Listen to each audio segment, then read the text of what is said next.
I don't know. Would I pay to listen to my own ideas? I don't think I would. Well, you wouldn't have to. You'd be getting paid from those ideas. I pay people to get myself away from those ideas. I pay people to be like, that's called help. Therapy. Yeah, exactly. Yeah. Welcome. You are entering a strange realm. A realm of what ifs. What if movies, television shows, and video games were better, worse, bizarrer, or downright different? What might they look like? Find out on today's episode of CineCasters. Hello, and welcome to CineCasters, the show where we watch movies and we deconstruct them and analyze them and put them back together in something that is maybe new, maybe fresh, but certainly something that we enjoy doing, and it gives us an opportunity to talk about movies. I am Nate Draper, and I am joined as always by Janglez. Yo, what's up? And today we are doing I believe it's 2006 animated, actually Academy Award nominated Monster House. This was Academy Award nominated? It was nominated for Best Animated Film. Yep. Well, not much must have come out that year. I had the same thought. Because I'm not saying that this movie is bad, because it's not. But I am saying that this movie is certainly not the best animated movie I've ever seen. No, definitely not. I mean, it's so like I'm even doubting myself right now. I'm even IMDbing it because did I read that wrong? Nope. Nominated for an Oscar, and it was nominated for Best Animated Feature Film of the Year. Now, I am just curious. Yeah, what else came out that year? What else was? Yeah, what would have won? I'm trying to remember. 2007 was that? It'll be like something from Studio Ghibli that they totally. Yeah, well, I think Spirited Away was a year or two before that because I remember the year Spirited Away was close to Away. like 2001. No, it was much earlier. No, there was. I'm thinking of Howl's Moving Castle. That's and a the good reason one I'm thinking. too. Yeah, but the year it came out, it was actually competing with Corpse Bride and Wallace and Gromit. Ooh, stop motion animation definitely deserves credit. The reason I remember that is because it was the first year there was like in a long time that none of the nominees were CG movies, and people were like, "Wow, it's like there's a traditional hand-drawn animation and stop motion movies." But here's the list here. So from that year, Best Animated Feature Film of the Year, the winner was Happy Feet. Not a great movie. Okay. And Cars. Oh, well, so, for those who don't know, Cars is my least favorite Pixar movie. It's not my least favorite, but it's not my favorite for sure. But yeah, it's interesting because Happy Feet, what's so interesting is like in that category, so there's John Lasseter with Cars. And Happy Feet was directed by George Miller, which I knew, but every time I see that, I forget that he made Happy Feet. Because it's so not what I associate with George Miller at all. But today we're talking about Monster House. Monster House, the movie that lost to Happy Feet. Yeah. What were your thoughts on this movie? My thoughts. So I'll start with things that I thought worked and I thought were interesting. I thought the imagery was really good. Like I thought it was really creative. The design was interesting. I liked the way the house had this kind of, even when it was neutral, let's say, it had a face. It had like two eyes and a mouth. Yeah.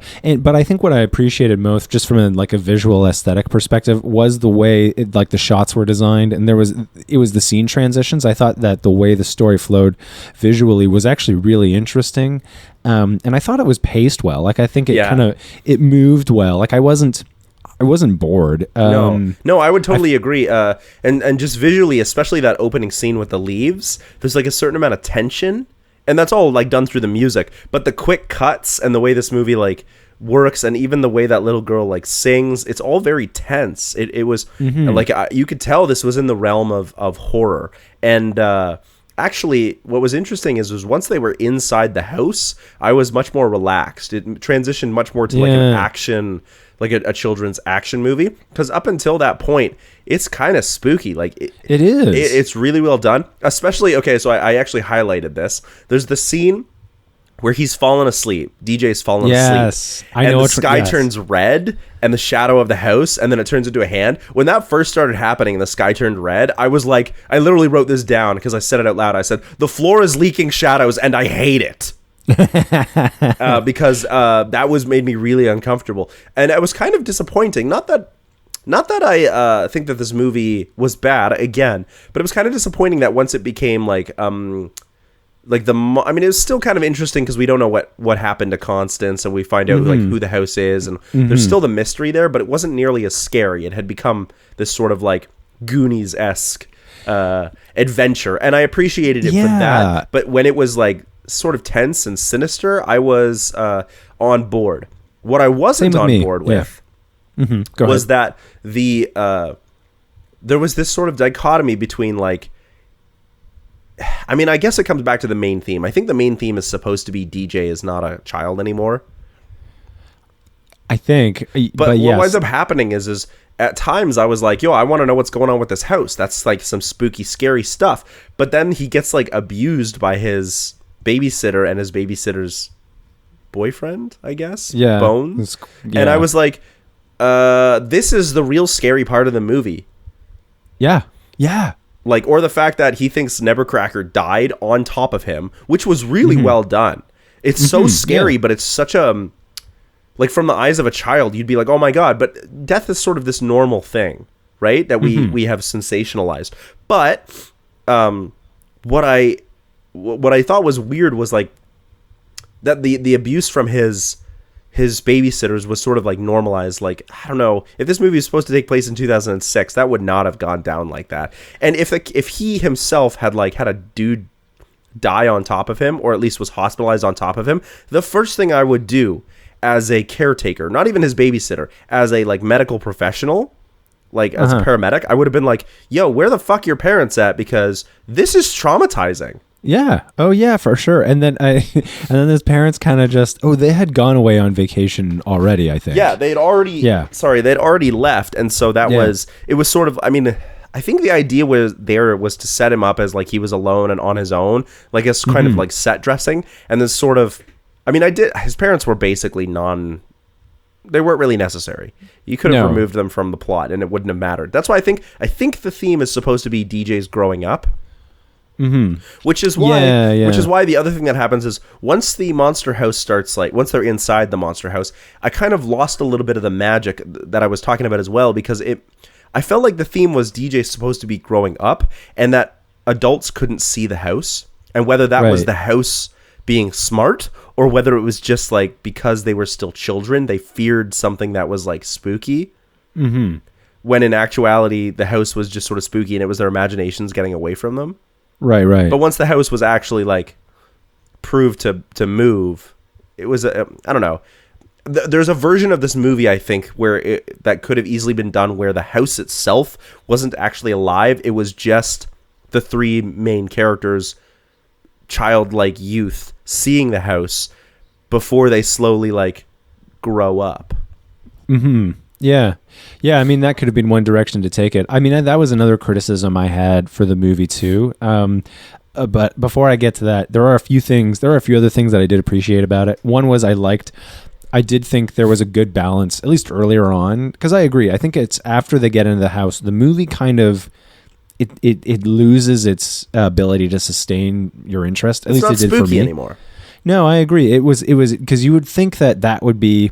I was thinking of. It's interesting you brought up Goonies. I was also thinking of It, because there's a lot of similarities with It. In like kids, there's something haunted. Oh, the grown-ups don't see it. Oh, we're gonna go into like the heart of the beast. Yeah, except minus the weird orgy scene. Yeah, in the book. Yeah, exactly. Because why? But I don't know why he included that. Nobody does. I don't think Stephen King does either. But anyway, the balance of suspense and humor I thought was pretty good. Like I actually did laugh when they're in the house and she's like, oh, it's the uvula, and he goes, oh, so it's a girl house. Yeah, it's like that's.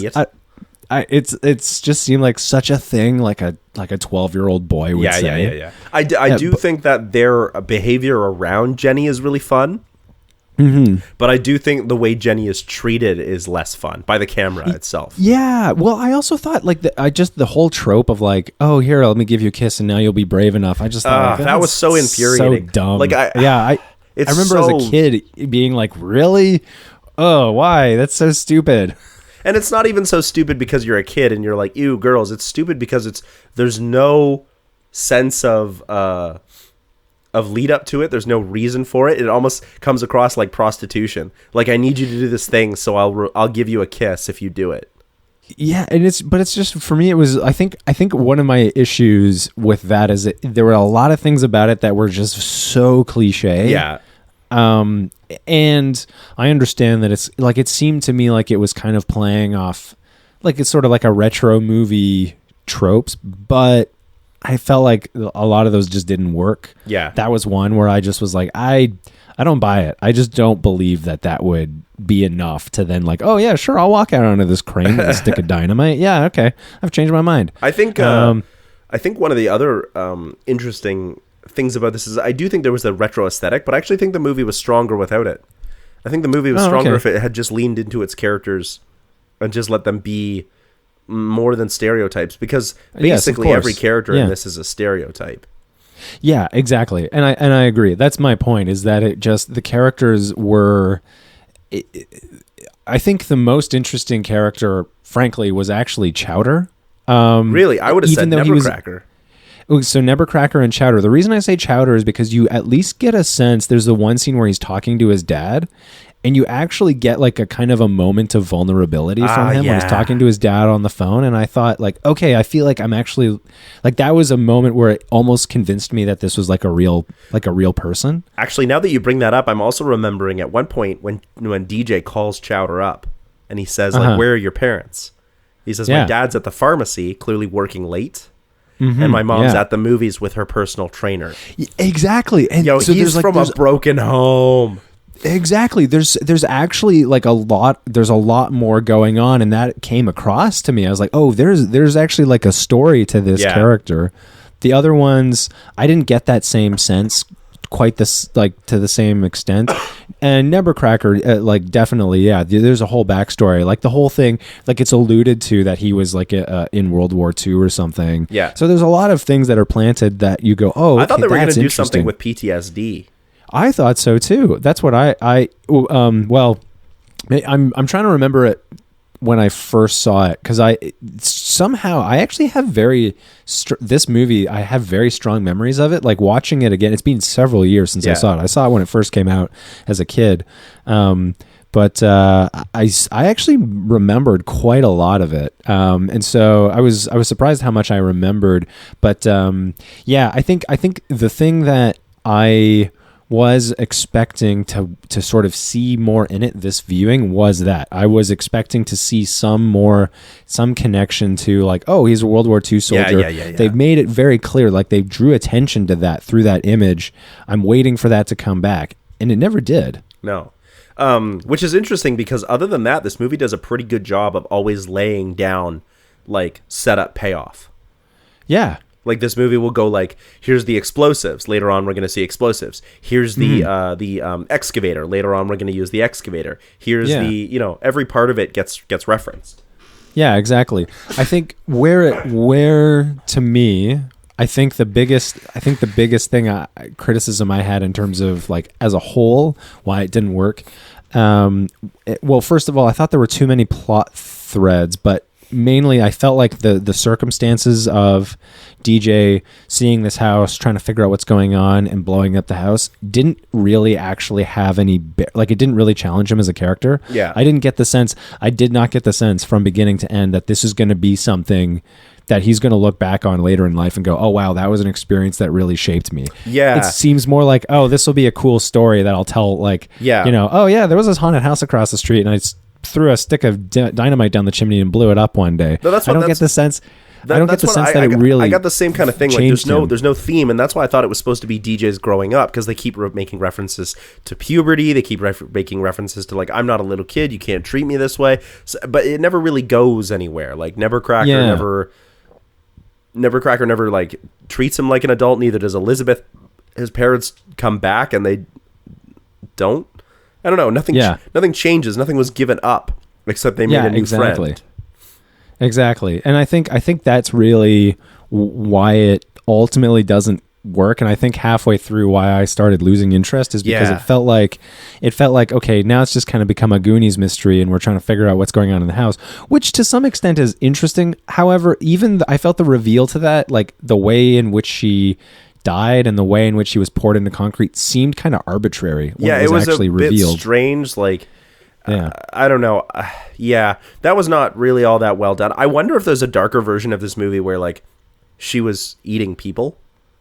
Yeah, see, okay. That's where I thought this was going to go, where like she was eating people, and so he had to like encase her in concrete, and now the house is eating people. I was like, that's dark, but that might be too dark for children. Because the Goonies thing that you were talking about, that's a movie that can work, but I didn't feel like that was this movie. No, exactly. And I think, you know, it's funny. I'm not actually a huge fan of the Goonies, to be honest. It's kind of a classic, but it's a classic in its retro appeal.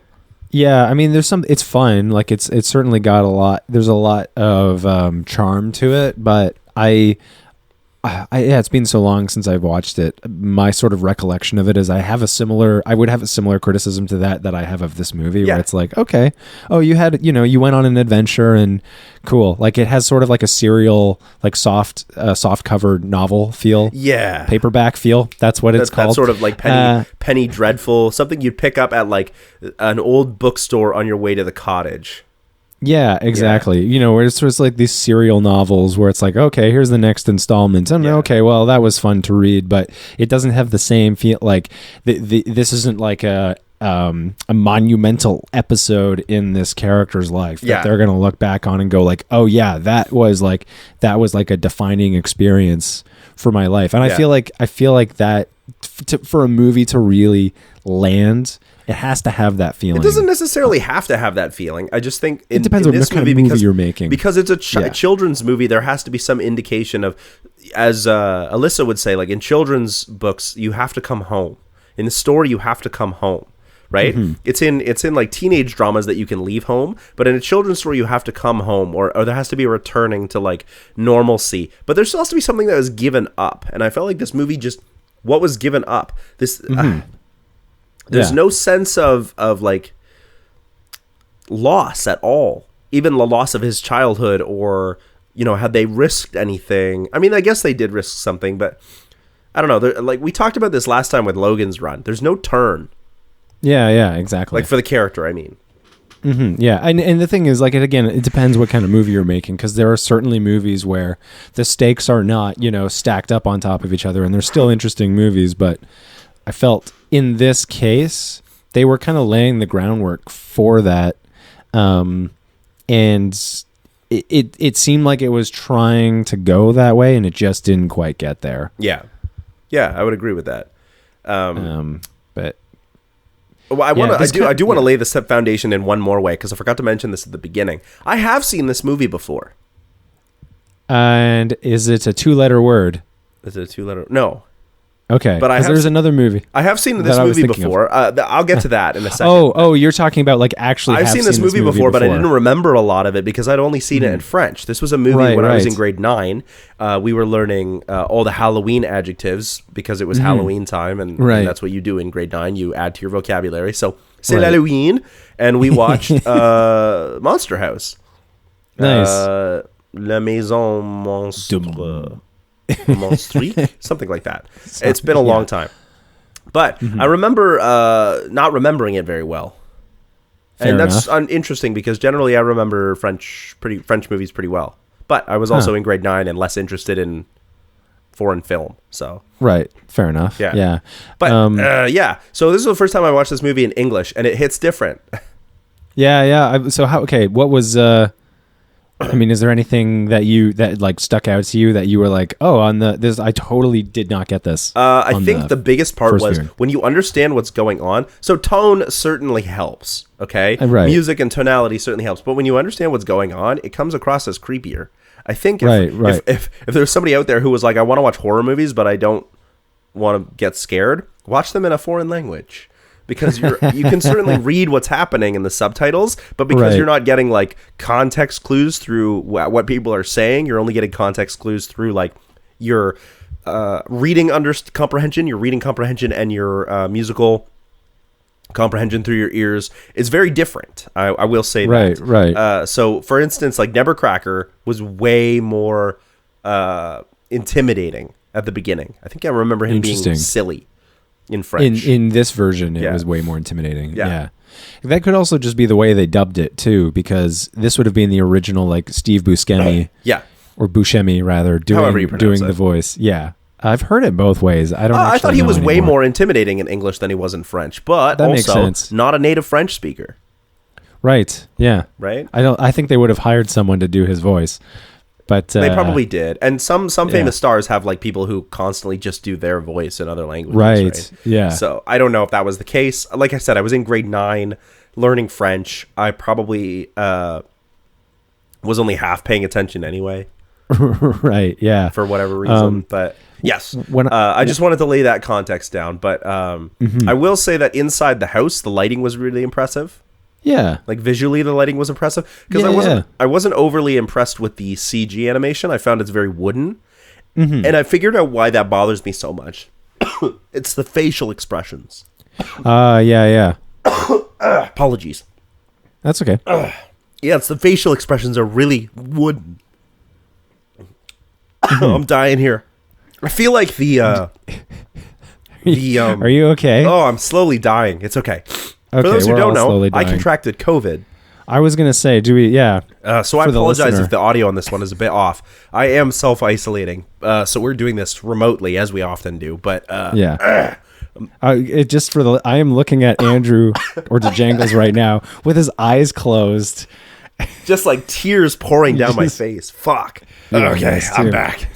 The one of the things that has come across so well in recent animation is the ability to show subtlety in facial expression, especially in CGI.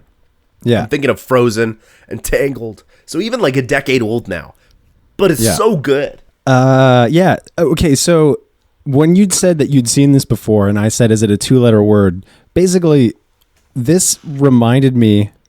Oh, you have one more point. Keep going. I think I know what you're going to say. Okay. I was like, this is basically just Scary Up. Essentially. That's it. That's not what I was going to say. Oh, okay. What were you going to say? Paranorman. Oh, okay. So it's like Paranorman. Yeah, okay. There's definitely that too. The reason I said it's Up is because it's essentially like, it's a guy whose dead wife is basically embodied. Holy shit, you're right. Embodied in this house, and so the whole story is like having to give up this physical representation of who that is.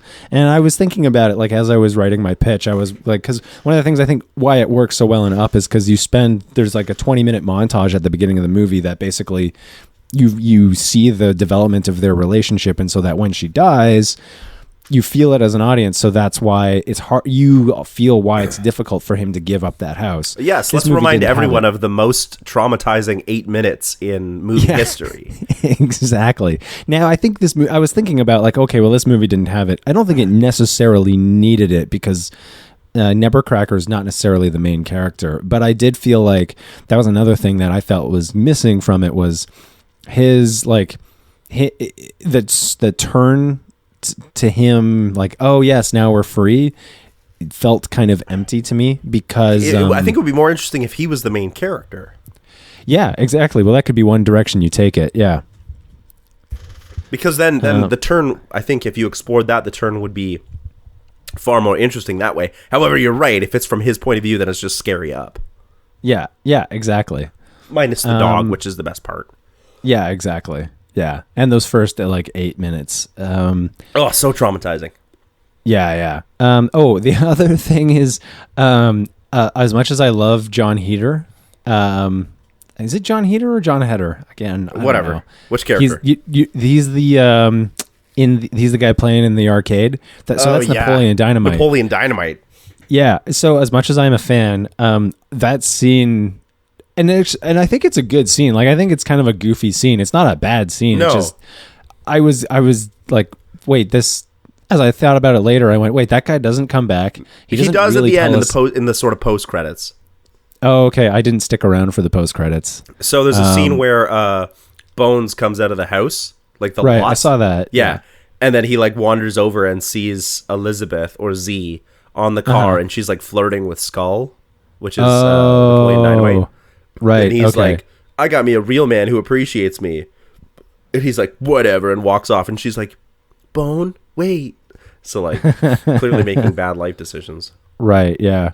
But the scene with him in the like playing video games in the arcade or cafeteria or whatever wasn't. I think it's a pizza delivery. Yeah. It just didn't.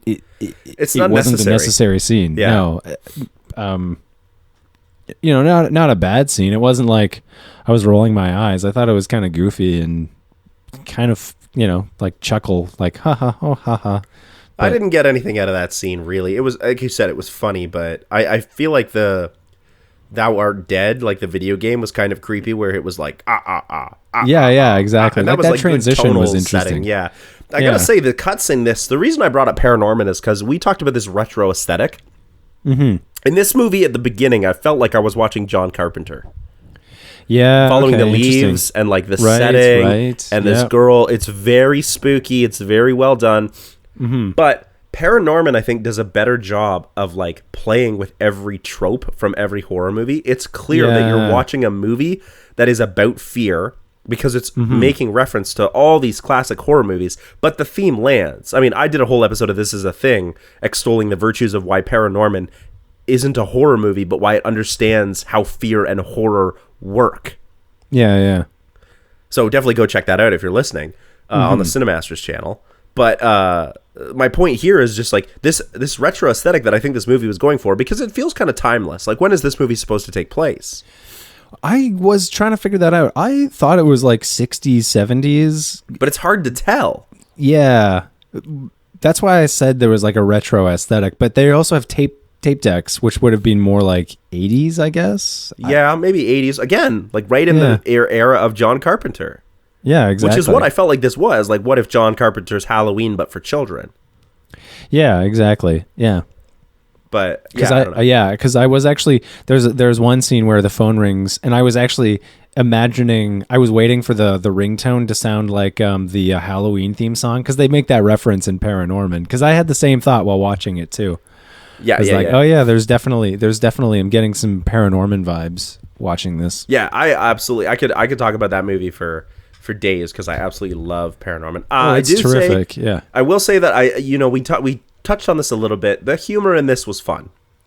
Yeah, exactly. Yeah. Like it was a fun movie. It's a shame that, like, except for Chowder, our main characters are really only stereotypes. Like, nobody's really explored all that well. Yeah, exactly. Yeah, and I think because I think the other thing too is, when I was saying that it was kind of cliche, like the whole like evil babysitter and her boyfriend who comes over and bullies him is like unnecessary and traumatizing. As a viewer, I was like, this is way scarier than anything coming from that house. Yeah, exactly. And now the thing is, there are some movies that have actually have played with that idea in a very interesting way. I'm thinking of Cloverfield. What is it? Cloverfield Lane. Oh, 10 Cloverfield Lane. 10 Cloverfield Lane. Thank you.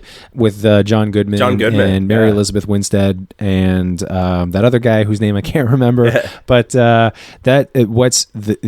Goodman's character is the scariest character in that movie, and yet at the end there's like aliens that come out, like actual monsters that come out. This existential, like, is he really just holding us here because there's something outside? Is there something outside?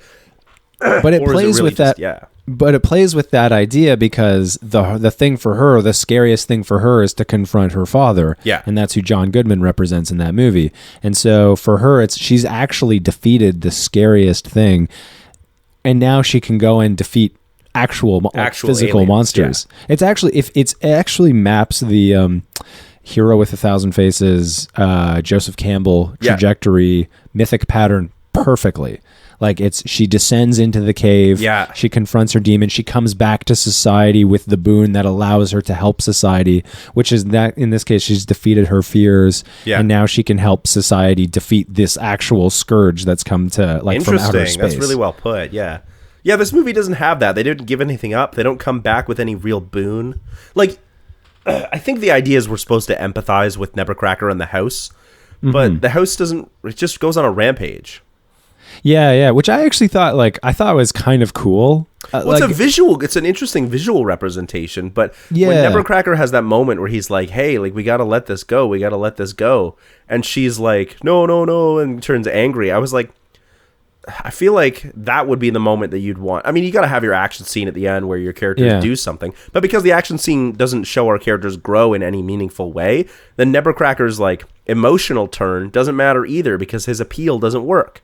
Yeah, exactly. That was really for me where I checked out was actually, unfortunately, kind of the last action sequence. Yeah. Which is too bad because it's actually a really well imagined and staged action sequence. It's a pretty big scene with like epic movement and camera angles, and it looks good. Although I think Jenny as a character isn't doing anything in that scene. Which is a shame. Unfortunately, I agree. Like it's not perfect, but I think just sort of the visuals for it are actually very interesting on their own. But I think you could have had that exact same action sequence, allowing for certain changes for Jenny to participate a little bit more. Yeah.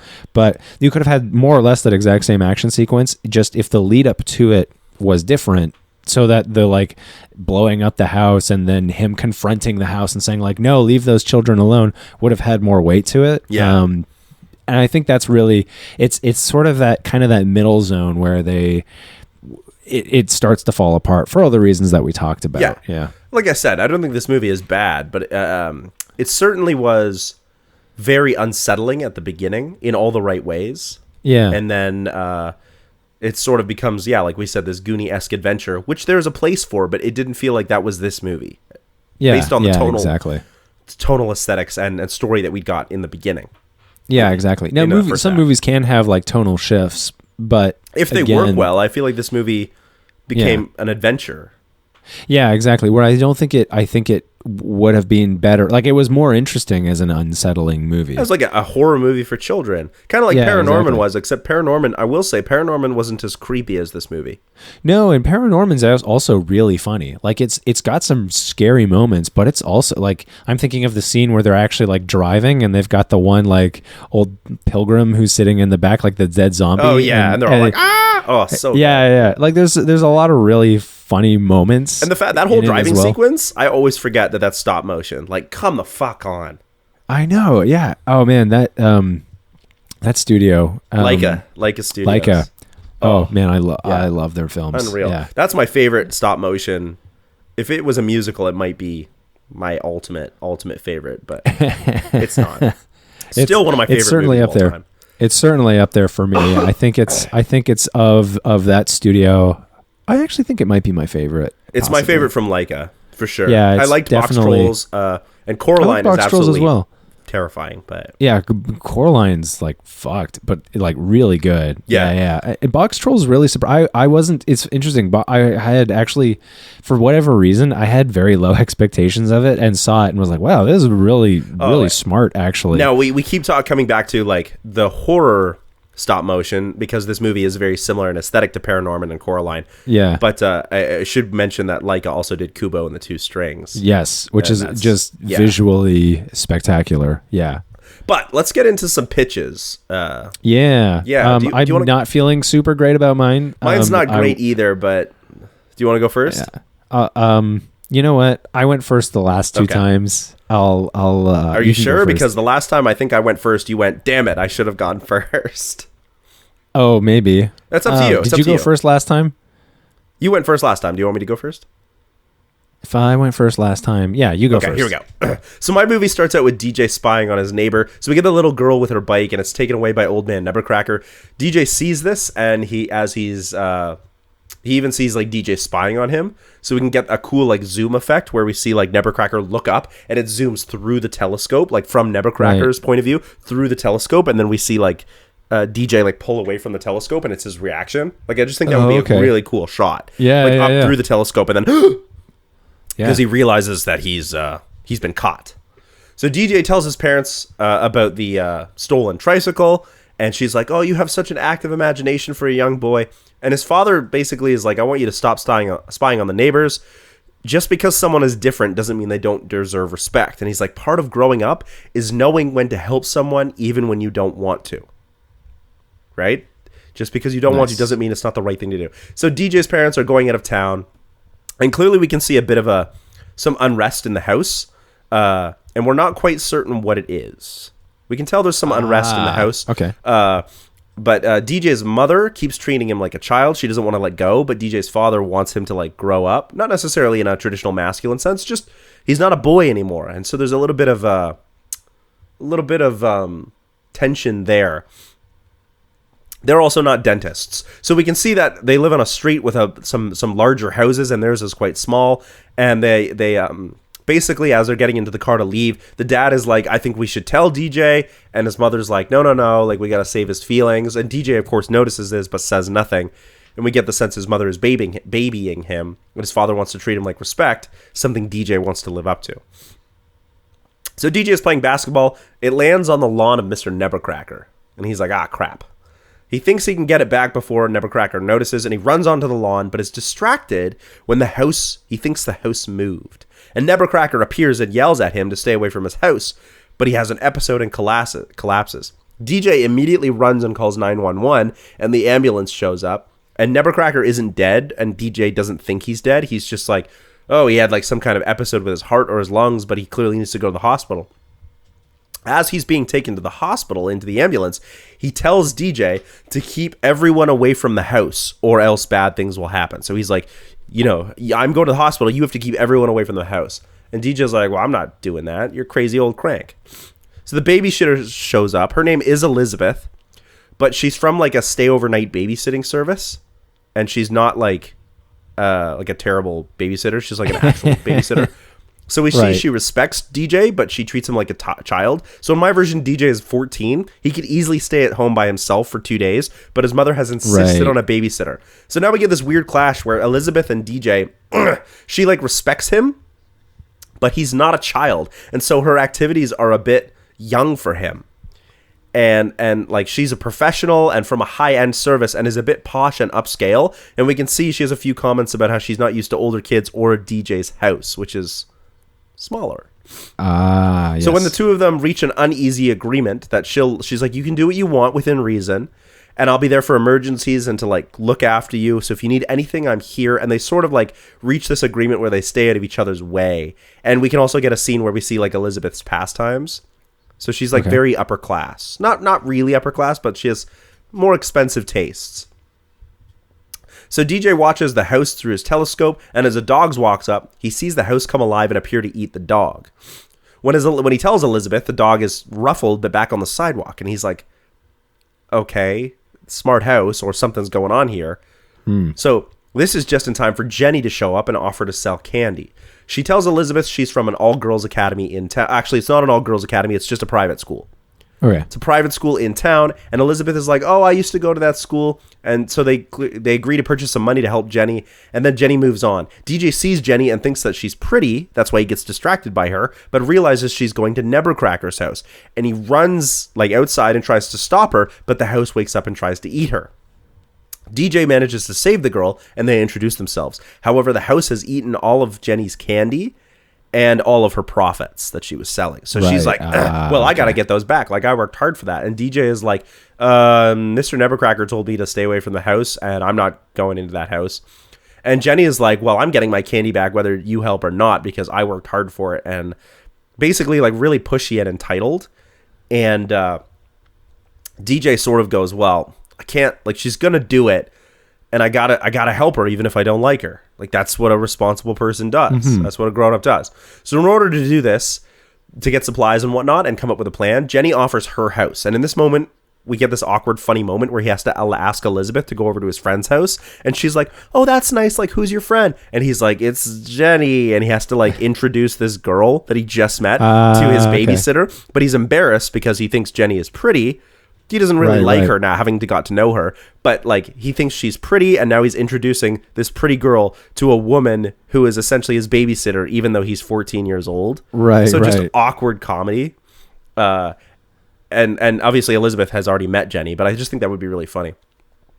So then Jenny's like, yeah, there will be a parent home. Like, my mom will be home, so it's fine. At Jenny's house, her mother is never seen, but only heard from another room. Like, just camera-wise. And Jenny doesn't live far from DJ, but her house is, like, huge. Oh, okay. And she explains that her parents built the house a year ago on this plot, and when DJ asks why they haven't met, she reminds him she goes to a private school. So they come up with a plan, and they use Jenny's vacuum cleaner, and she explains that her parents won't even notice, or they'll just buy a new one. So they come up with this same plan, and they use Jenny's vacuum cleaner, and they meet the next morning in the development pit down at the end of the street from DJ's house, where luxury condos are going to be built. Okay. And the plan goes down the same way. The cops show up, and then they get eaten. Jenny and DJ enter the house. And this is mostly the same shenanigans, except there's no cement body or anything like that. What they do find is pictures of Nebbercracker and a woman building a home. And they find the woman's name is Edith. She's not a giantess. Right. So they manage to find Jenny's candy and her profits, but while they are missing, Elizabeth notices that they're gone, and she goes to the house because she knows DJ was like wondering about the house and if the dog got eaten, and she gets eaten. And so she gets swallowed down, and they watch this happen from inside the house. Jenny triggers the gag reflex, and she and DJ get out, but Jenny doesn't. She gets swallowed. So Jenny is now content. She's like, well, I got my money and my candy, so I can go about my business. And DJ is like, we have to help Elizabeth, and those officers probably too. And Jenny's like, yeah, I got what I came for. That's enough. And Nebbercracker shows up, and he's furious that they went into his house. But they tell him they know the house is alive. So Nebbercracker explains that his wife, Edith, was a bit of an odd person, not super social, and she was very poor growing up. But they had loved each other, and so they built a house from scratch together. It was a grand classic house that they worked on with their bare hands, but Edith died before the house was completed, and Nebbercracker finished the house and lived with it because that's what Edith would have wanted. And he kept it clean and cared for it, but as he got older, maintenance got harder, and he got letters from the ordnance office telling him he had to like keep it up to date and stuff like that. And then new folks started moving into town and tearing down old houses for newer houses. And all the old friendly neighbors started getting priced out and sold their homes. And this kept happening over and over. And just like DJ's parents, who were actually out of town to go and find a house because they can no longer afford to live in Mayville. And they're looking for another home in another town. Which Nebbercracker tells to DJ. He's like, I know this because I talked to your parents. Because we've been talking about how the neighborhood is changing. And Nebbercracker found was that Edith hadn't really left when all of this was happening. She was like part of the house and trying to keep people from tearing it down because it's the only real home she had. And DJ's sorry to hear that, but the house has hurt people. And Nebbercracker sighs and he says, like, you know, I knew this day would come, but I'm running out of time because kids are going to start to trick or treat that night. Right. And so they come up with a plan, but this time Jenny listens to Nebbercracker and DJ. So DJ starts a fire and tries to burn the house down, but the house isn't having none of that, so it picks itself up, and now this flaming house is following these kids and this old man, down the street, and Nebbercracker gets eaten. He just gets swallowed up right away. And DJ, without even thinking, is like, whoa, and jumps in after him. And Jenny is basically left outside the house, and she's like, okay. And there's this house she's just by herself with this flaming house in front of her that's alive and on tree stumps. Right. And she just books it, right? So inside the house, DJ finds Mr. Nebbercracker, and the house is on fire and shit. And before the flaming house is like goes up in flames, he gets the old man out of the house just in time because outside the house, Jenny had actually been running towards the pit where the luxury condos were going to be made. And the house fell into the hole, and Jenny went up the side of the crane and dropped a bunch of like lumber and rebar from a crane on top of the house, destroying it in the fire and it being collapsed. But this was just after Nebbercracker and DJ get out. And Nebbercracker thanks DJ. He's like, you saved me twice. First in the house, for like just now in the house, but also when you called 911. And he's like, and then we see Nebbercracker say goodbye to his wife, but we also see like, you did save me. Like you did the right thing even though you didn't like me. You still did the right thing. Okay. Which is growing up. Yeah. So everyone that was eaten crawls out of their property hole left by the Nebbercracker's house, and Jenny wonders if it all really mattered. She's like, all we did was destroy an old home that was really important to a few people, and it will probably just get built over now anyway, and you're like still gonna move. And DJ is like, yeah, but we did the right thing. We helped someone even when we didn't want to. And then Jenny's like, yeah, I guess we did. And she's like, do you want to come over to my house? And he's like, yeah, I'd like that. Like they're clearly actually friends now. And she's like, yeah, you should come over to my house. And he's like, yeah, I'd really like that. And then she teases him, and she's like, oh, you'll have to tell Elizabeth first. just to like get a call back to that comedic. Yeah. So the next day, we don't see that happen. They just sort of wander off together, and they're clearly friends now. The next day, the workers at the luxury condo's pit try to start building, only to find that a mysterious sinkhole has appeared, making it impossible to build anything on that plot, right where the house was demolished. Interesting. Yeah. So I really tried to play with like this idea of growing up. Mm-hmm. Like DJ's still growing up, and he realizes that his parents are keeping things from him, but he winds up helping Nevercracker. I liked the idea of playing with this idea that Nevercracker actually wasn't a nice person. Yeah. But DJ helped him anyway. But at the end, I was like, no, I think Nevercracker would. It makes more compelling if he actually is a nice person. He's just been stuck. Right. So yeah. And then, of course, I wanted to play with gentrification. Right. Yeah, I liked that. I liked that idea a lot. Because, and I felt like it was already in the movie anyway. Jenny goes to a private school for all girls, right? The house that is built is clearly dilapidated. There's already this luxury condo in Mayville pit.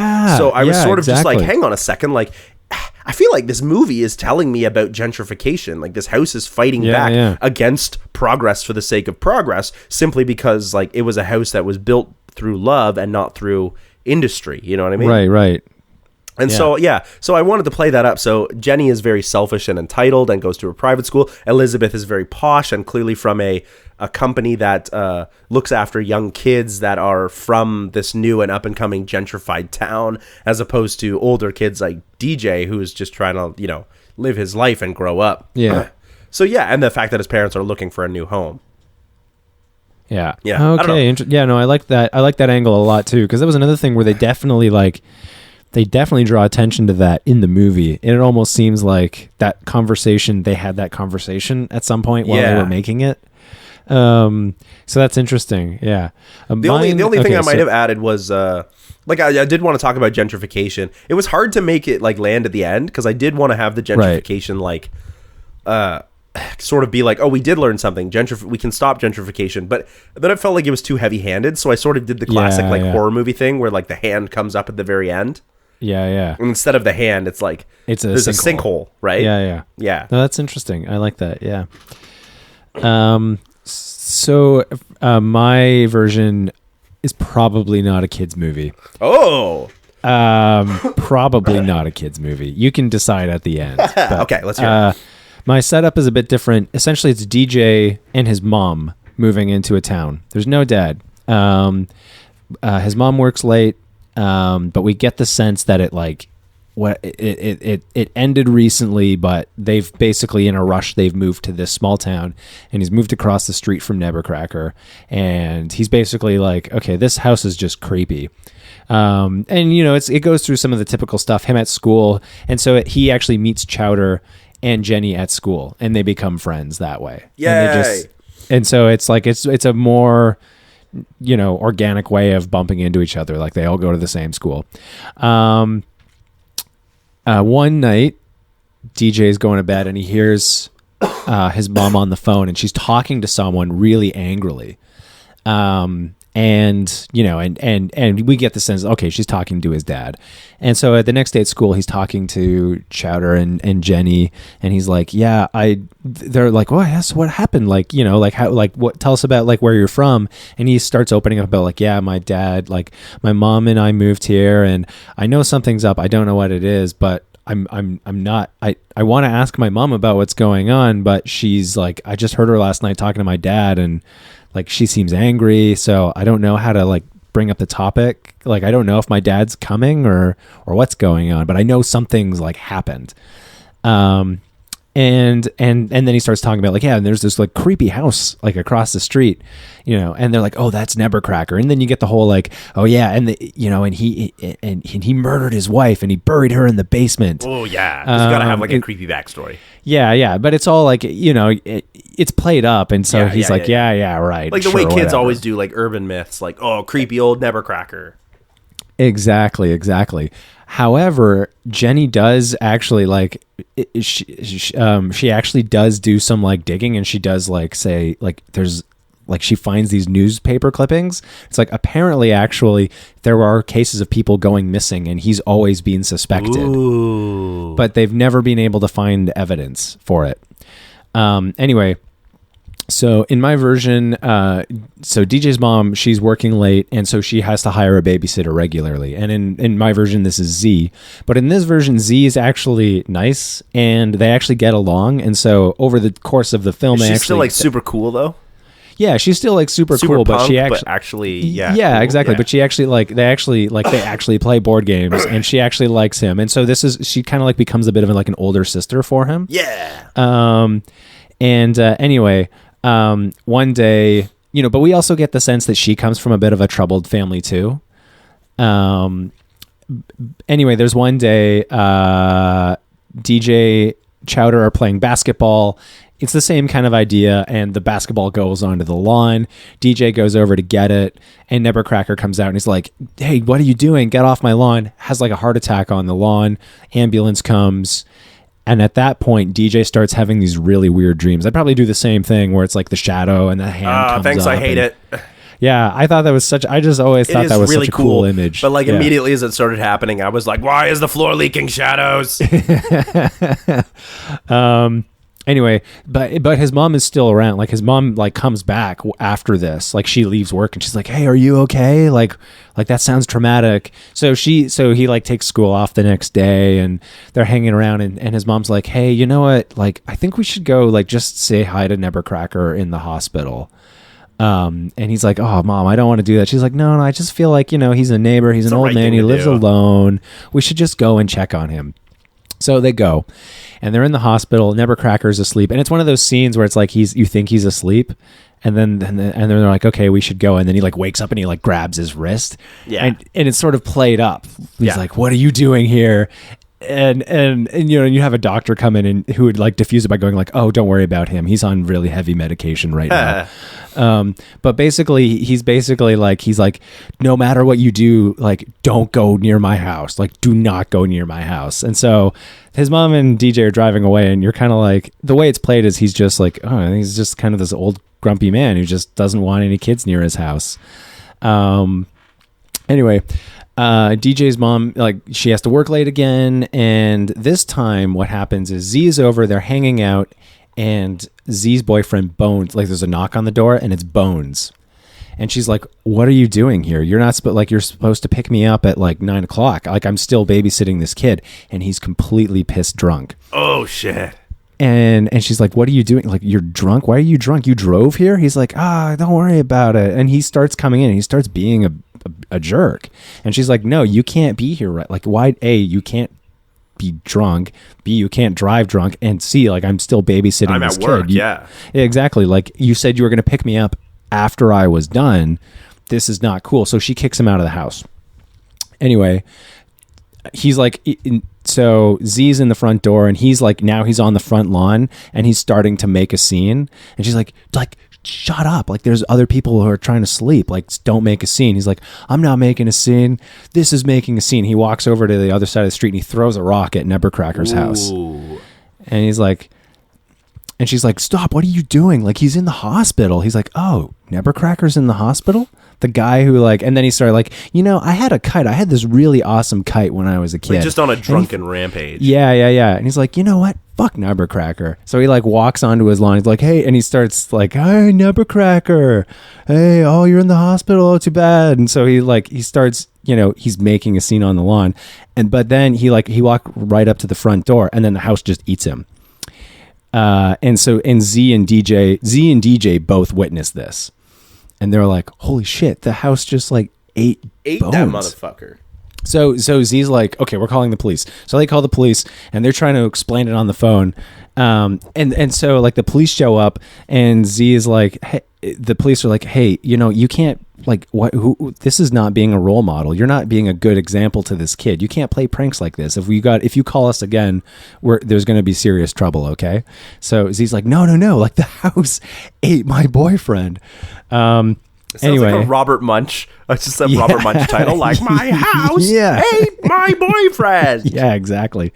Anyway, but they have Bones' car, right? Because Bones drove there. So they're like, "Okay, well, we got to go to like, well, what do we do? Oh, let's go. Nebercracker's in the hospital. Like, let's go tell him. Maybe he like, I don't know. Maybe he can like get Bones out of the house. Like, he lives there." So they go to the hospital, but Nebercracker's gone. He like busted him. He like got out of, he escaped the hospital. So they're like, oh shit, what do we do? So they go back. So he's like, okay, well, I'll take you home. They drive home. DJ's mom is there and she's freaking out. She's like, where were you? Why? Like, you should, like, if you're going to go out, like, at least leave a note.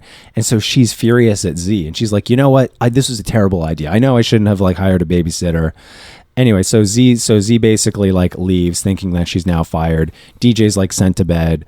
Anyway, so DJ goes to sleep and the phone rings and no one picks up. And he's like, he see that his mom's gone to sleep. So he picks up the phone and it's Z. And she's like, hey DJ, I found Nebercracker. He's like hunched over in a cafe, like in town.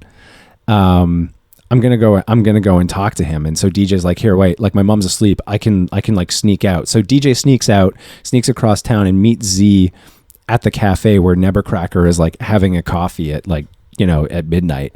And so they find him and they're basically like, hey, Nebercracker, so yeah, your house ate my boyfriend. Like again, like Robert Munch, your house, what's going on, my boyfriend. Anyway, so he basically gives them the whole story and he says like, look, I don't know what's going on, but ever since I've lived there, that house has been strange. But I've just kind of gotten used to it, but I know that something is up. And here's the story. I inherited it from my uncle. Okay. But one day, like, I left the house and like to go run errands, and I came back and I found a body in the basement. Oh shit. I don't know how it got there, but, I figured out after a while that the house was basically like luring people in and eating them. And so that's why I haven't sold it. I've stayed there this whole time because it's dangerous. Like it's for whatever reason, the house comes to life and just attacks whoever comes by. And I've tried, and I'm worried that if I try to explain it to people, they're going to think I'm crazy. So I just live there and try to keep people away. So, he's like, look, I will there's a chance that maybe Bones is still alive. So I will go in, I will go in and I will see if I can bring Bones out for you. So they drive back. Nebercracker goes into the house to bring out Bones, but hours later, he's still in the house. He hasn't emerged. And so eventually, like, it's the next day and Z and DJ are like, well, what do we do? So they're like, okay, well, let's come back. Days later, Nebercracker is still in the house. He hasn't come out yet. And basically, DJ convinces Z, Chowder, and Jenny that they're like, okay, Nebercracker like went in the house and he hasn't come out yet. And if this house does come alive and eat people, and he's keeping people away from his house, like we got to at least do something because Halloween's coming up. So they're like, okay, well, we're gonna just have to break into his house and find out what's going on. So essentially, you know, it's DJ, Z, Chowder, and Jenny, the four of them, and they actually break into the house. And this time they get in the house, they get in the basement, and they find Nebercracker like praying at a shrine for his uncle and aunt. And there's actually there's 3 bodies buried in concrete. And he's basically like, I was really hoping you wouldn't come here. I was hoping that I could, just like that you'd leave it alone and you'd go away. But now I have to tell you, basically what happened was, my aunt was having an affair and my uncle came back one day, caught her, killed her and her lover. And I really loved my aunt and I was really angry at my uncle. So I killed him and I didn't know what to do. So I buried their bodies in this basement. And ever since then, the house has kind of been acting weird. Crazy. And what it's doing is it's luring people in. It's luring people in to try and show them what's going on. And so anytime that anybody's come in, I can't let the truth get out. So I've had to kill them. Oh shit. And now that you're here, I have to kill you too. Oh fuck. So they basically they have to escape Nebercracker, and basically that's essentially the way the movie ends. They escape Nebercracker, they call the police, he gets arrested, they go in and find the bodies. The bodies are removed and buried, and the house is no longer haunted. But at the very end, it's DJ and he's looking through this looking glass, and it's like Nebercracker's being arrested, and there's like a for sale sign on the lawn, but he looks through the window and he sees someone, like a blind open and a head just sneak in and then retreat quickly. Because I was going to say, it's interesting, because in your version, the house is actually kind of the good guy. Yeah, exactly. Yeah. And then there's actually one final scene. He in the final scene, he actually goes and he talks to his mom about like what happened to dad. He's now has the courage to like talk to his mom about what's going on. And Nice. she basically, it was like it's building up to that moment. Yeah. No, that makes sense because you presented that at the beginning. No, I like the role reversal where the house was trying to lure people in to show them that this heinous crime had taken place, but really it was Nebercracker who was the bad guy. Yeah, exactly. And so when they find him at the cafe, he's sitting there, he's thinking about like running out of town and making a break for it. And so when they find him and he says that they say like, oh yeah, our friend is in your house. He's like, oh, well now they're going to go and look in my house. So if I go and I stay there, maybe it'll keep them away. Yeah. And then they come in and he's like, now I got to kill you too. Yeah. Oh, so much work. I got to kill all of you now. 4 of you. Yeah. No, I like that. I do not think that's not a children's kids movie. No. You might get away with that as a teenage horror. Maybe, yeah. But because it has a lot of like children's themes in it. Mm-hmm. But it's also not really for children at all. Yeah. I apologize. That was really long-winded too. No. That was perfect. I tried to keep it. I didn't think that was all that long-winded. No. Okay, cool. It was great. No, the detail was great. I enjoyed that. It was really good. Okay, I awesome. just like that it was like you didn't actually change too much except for certain characters in certain places. But what I enjoyed was the switch where the house wasn't actually evil. Mm-hmm. But Nebercracker was. Like, I just think that's an interesting switch where, like, because you never explain the house is paranormal. You never explain why. It's just sort of like, wait a second, the house, even though it was paranormal, was actually helpful. It was trying to right a wrong. It was Nebercracker who was evil. Yeah. But it was presented the opposite, and then we found out through the course of the movie. No, I like that. Really like that. Okay, thank you. Yeah. It was good. I'm glad. In this case, I don't think either one of us could have gone first or second. They were both good. I think I liked both our pitches. Yeah. But I had a hard time with this one because I felt like it was difficult to. It was sort of. I was easy to identify where I thought the movie wasn't working, but I had a harder time figuring out what would I have done differently, because it seems like you need to get into some real like it was kind of the specificity that was lacking. For me, I didn't sort of break this story until I sat down and was like, I want it to be about gentrification, and I really want to hit home about like what does it mean to be a young like an adult? What does it mean to grow up? Because even though his mother babies him, I don't think DJ really sees himself as an adult until he can like match his father's wishes, and his father's like, this is what it means to be an adult. Not like be strong or be a man or stay up late. It means, when you help someone, even when you don't want to. That's what it means. Yeah. And then by the end, we see DJ do this over and over and over again until he's like, now I know what it means. Yeah, exactly. Yeah. And I think that was really it. Like, it just needed some like more specific, like solid idea of, okay, this is what the theme is. Yeah. Or this is how the character is going to be challenged through this experience. Really, DJ is kind of a blank slate. He's a boring character. He is. Yeah. And Chowder and Jenny are far more interesting, and Jenny gets tossed aside. Chowder is comic relief. It's a little disappointing that way. Yeah, exactly. Yeah. And even the Z and Bones, like you get the sense like, oh, there's something here that an they could have interesting kind of explored. Abusive dynamic. Mm-hmm. Yeah. Well, I thought what I really didn't like was that Z was sort of like, she couldn't. I liked you in your version where she's like still cool and has like this punk aesthetic and listens to rock and roll, but is clearly like cares. And exactly. Connects with DJ, even though she's kind of off kilter. Yeah, I think the only case, because I was thinking like, I know I've seen this trope before of the angry babysitter, and I've always felt it doesn't work. There's only one case where I can think of where I think it really works well, and that's Calvin and Hobbes. I don't know if I've ever seen their babysitter. So there is a babysitter in Calvin and Hobbes, but I think the reason it works is because you believe Calvin is a very difficult everything child is from manage. Calvin's point of view, right? So you believe that she's angry, even though she's probably not. Calvin just sees it that way. Yeah, exactly. But I think that's a case where it works too, and it's also played for comedic effect. But I always I feel like in this case, I didn't see why why she needed to be a jerk. For me, it was more like that she was a jerk and that she was into punk. Yeah. Like I get right. like, there's a trope like, oh, you're the, the hard rock, badass, kind of, yeah. punk tattooed girl, and that makes you an outcast and a rebel. And I was like, that doesn't really land anymore. Even in 2006, that didn't really land. Like, no, it didn't. In 2006, I was just getting into Mastodon, like some Right, heavy yeah. stuff, right? And I was like, I mean, I know I'm a nerdy kid from like Southern Ontario, Canada, but that's just not the way that I see a lot of like people who listen to punk. They're anti-rebellion, but that doesn't mean they're not good people. Like, you wouldn't treat a child like that. No, exactly. No self-respecting person would, regardless of whether they were punk or not.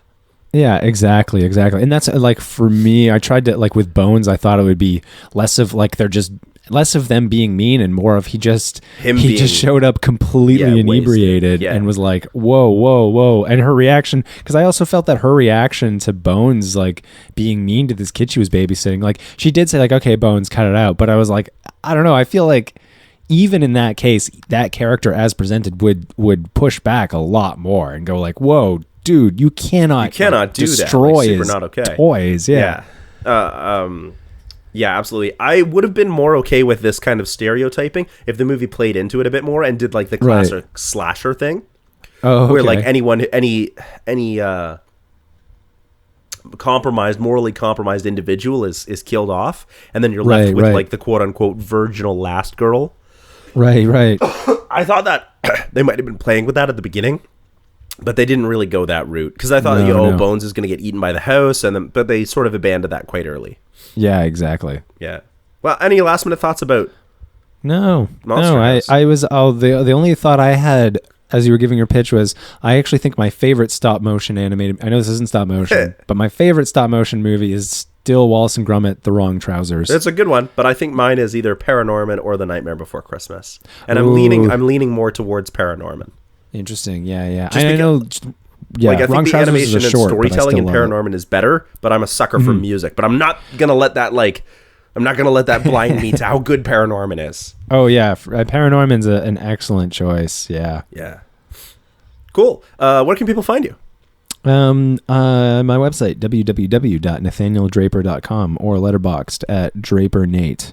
You can find my band Robot Philosopher anywhere you listen to dope music. As of right now, when you're listening to this, the album came out on Friday, Astral Migration. You can find it anywhere you listen to new music. Go check it out. We also have 2 music videos that are done by Nate himself, the other guy that I'm talking to that you just spent all this time listening to. He did the music videos. Go check those out on YouTube. Thank you so much for listening. Go check out our other channel. Thanks for hanging out with us. Yeah, thanks for listening. Peace.